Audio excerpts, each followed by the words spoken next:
O vídeo de hoje vai trazer algumas atividades que são possíveis de serem feitas num conjunto, todas elas, ou individualmente, cada uma delas.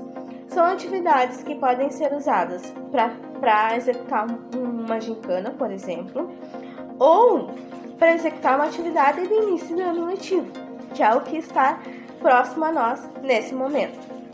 Eu usei essas atividades no final do ano passado para fazer um encerramento de ano letivo e trago algumas delas, então, algumas dessas atividades que eu já fiz em sala de aula e que funcionaram muito bem para você como exemplo.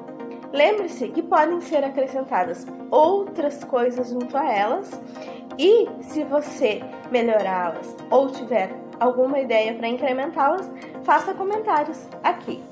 Lembre-se, é claro, é óbvio, de se inscrever no canal, curtir, comentar e compartilhar. Eu conto muito com seu apoio.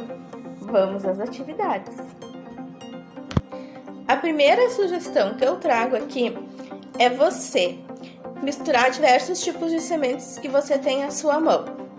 Então você vai pegar uma porção, por exemplo, de feijão, de arroz, de lentilha, e daí dá para usar outras sementes se você tiver à sua disposição que não sejam tão comuns, como por exemplo, grão de bico, ervilha, semente de abóbora, semente de girassol. Então vai depender da região onde você se encontra, professora. Você vai colocar essas sementes então dentro de um pacotinho. É importante que esse pacotinho ou esse saquinho não sejam transparentes, para que o aluno coloque a mão dentro desse saquinho e tente adivinhar o que tem dentro. Então, como você pode trabalhar com gincana, pode ser que você precise dividir a turma em 2 grupos, ou 3 grupos, dependendo do tamanho da turma que você tiver. Então, um representante de cada grupo vai ir lá, botar a mão dentro do pacotinho e tem que dizer, ou escrever num papel, quais são as sementes que estão ali, tá? O melhor é escrever no papel, porque daí o outro grupo não vai saber o que o grupo anterior respondeu. Isso é uma atividade, então, que vai estimular, né, um dos nossos sentidos, que é o tato. E nesse momento, você, professora, pode trazer alguns conceitos relacionados a isso. Por exemplo, por que a gente consegue perceber que, primeiro, dentro do pacotinho vão ter sementes, né? Por que esse sentido consegue dar conta disso? Então, você pode falar das terminações nervosas que nós temos, então, em conjunto com a pele. Você também pode comentar um pouquinho sobre a função do que é uma semente, o que significa aquela semente ali, ou qual a função que ela vai exercer, ou qual a função, para qual função ela existe, né? E essa explicação, esses conceitos que podem ser trazidos junto nessa brincadeira, eles vão variar em função do ano letivo que você tiver. Você vai ter uma pauta se você estiver no 6º ano, ou você vai ter um outro tipo de conversa, ou vai trazer outros tipos de conceitos se você estiver no 9º ano. Mas é uma atividade muito legal e muito tranquila de ser feita. Eles se divertem um monte. Ainda continuando com as sementes, essa mistura de sementes que você vai ter, ela pode ser trazida também para a sala de aula para fazer um processo de separação. Lembrem-se que um dos processos de separação de misturas que nós temos, que vai estar lá na BNCC como recomendação de um conceito a ser tratado no 6º ano, é a catação. Então, por exemplo, depois que eles verificaram quais sementes ou tentaram adivinhar quais sementes tinha nesse saquinho, esse saquinho, essa quantidade de sementes pode ser colocada numa mesa e eles podem fazer o processo de separação. Lembrem-se, então, de marcar que isso é uma mistura heterogênea e que a gente vai fazer um processo de separação chamado catação. Esse processo de separação que eles podem fazer em cima da classe deles, com a mão mesmo, né, individualmente, pode ser cronometrado. E o grupo que fizer a separação, a melhor separação e em menor tempo, ganha ponto. Legal, né? Nessa outra atividade, Você pode pegar um objeto, qualquer objeto, ou pode inclusive ser esse pacotinho de sementes que você estava usando já em sala de aula e pedir para que os alunos tentem adivinhar qual é a massa desse pacotinho ou qual é a massa desse objeto. É interessante que você traga algum objeto que seja vinculado a algum conceito que você vai trabalhar em sala de aula posteriormente, por exemplo, tá? Então é possível trazer um fragmento de rocha, é possível trazer uma quantidade de folhas, uma fruta, né? Por exemplo, dá para levar uma banana e pedir que eles consigam, então, dizer qual é a massa dessa fruta, tá?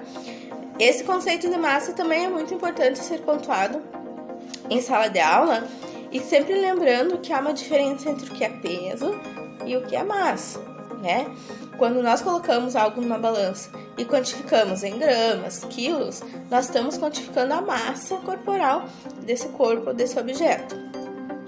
E o peso ele está relacionado com essa quantificação e o valor da gravidade aonde esse corpo, esse objeto está, tá? Então é importante fazer esse processo, né?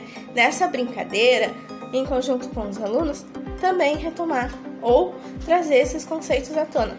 Lembrando que a exploração desses conceitos, junto com a brincadeira, vai se diferenciar em cada ano letivo que você estiver fazendo isso. Uma outra atividade bem tranquila de ser feita com os alunos é o volume das coisas. Então você pode escolher um copo, você pode escolher uma jarra, você pode escolher qualquer objeto que você consiga colocar algum líquido nele e pedir para que os alunos então identifiquem qual é a quantidade, qual é o volume que existe ali, né? É óbvio que você vai precisar de algo depois para fazer essa medição. Então, se você tiver algo, né, que consiga fazer essa medição posteriormente, é possível você fazer uma atividade. Inclusive, você pode levar diferentes frascos em diferentes formatos para que eles consigam, então, adivinhar qual é o volume em cada um desses frascos. Essa atividade é bem legal. E daí, se você conseguiu fazer a atividade da massa e conseguiu fazer essa atividade do volume, é importante também trazer para a sala de aula o conceito de matéria, né? Lembrar que matéria, então, é tudo que tem massa e tem volume, tá? Ou seja, a gente consegue quantificar e ocupa um lugar no espaço, tá? Então, é importante, junto com a brincadeira, trazer esses conceitos. Também é possível construir charadas. E essas charadas podem ser feitas pelos próprios alunos. Então, se eles estiverem divididos em grupos, cada grupo vai pensar em um animal, né? Ou um ser vivo também, não precisa necessariamente ser um animal, se restringir a um ser vivo animal, pode ser qualquer tipo de ser vivo. Isso você, é professor ou professora, pode estabelecer. Então, no momento que o grupo pensar num ser vivo, ele tem que dar dicas para o outro grupo para que eles consigam então identificar qual é esse ser vivo. Por exemplo, se o grupo pensar numa vaca, ele pode dizer: tem 4 patas, tem orelha, tem pelo, tem glândulas mamárias. E outro grupo tem que tentar adivinhar então qual animal é. Outra possibilidade é um componente do grupo ser retirado, né? E o restante do grupo fazer a charada para ele. Então, o grupo que com menos perguntas conseguir com que o componente consiga responder essa charada é o que ganha pontos. Essa atividade também é bem legal de se fazer em sala de aula. Outra possibilidade também é fazer a escrita de palavras nas costas do seu colega. Então, como funciona essa brincadeira? Você vai colocar um aluno ou uma aluna numa classe com uma folha em branco e uma caneta na mão. Atrás dele, ou seja, nas costas dele, vem outro colega e vai escrever uma palavra.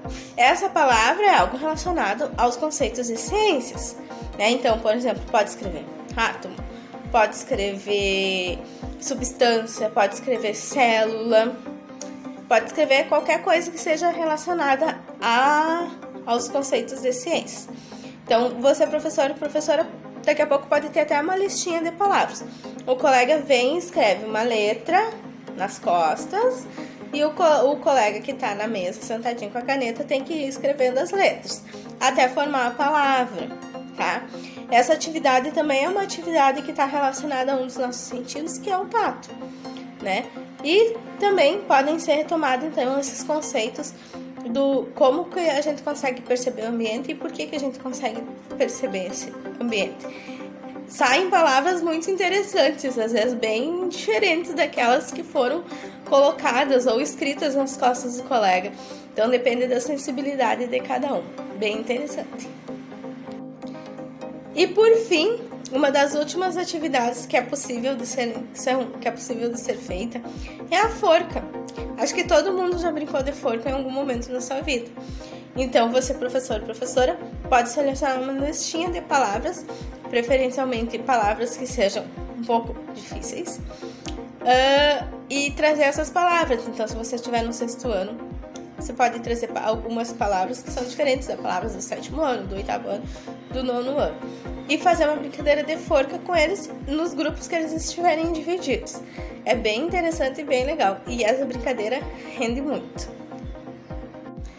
Como eu comentei aqui, então são brincadeiras que podem ser feitas de forma conjunta ou de forma individual. Muitas vezes eu uso elas durante minhas atividades em sala de aula, algumas delas, e outras vezes eu uso elas em conjunto. Mas eu acho que é importante a gente tentar começar o ano letivo fazendo coisas diferentes, para que os nossos alunos se sintam acolhidos e com vontade de aprender muito nesse início de ano.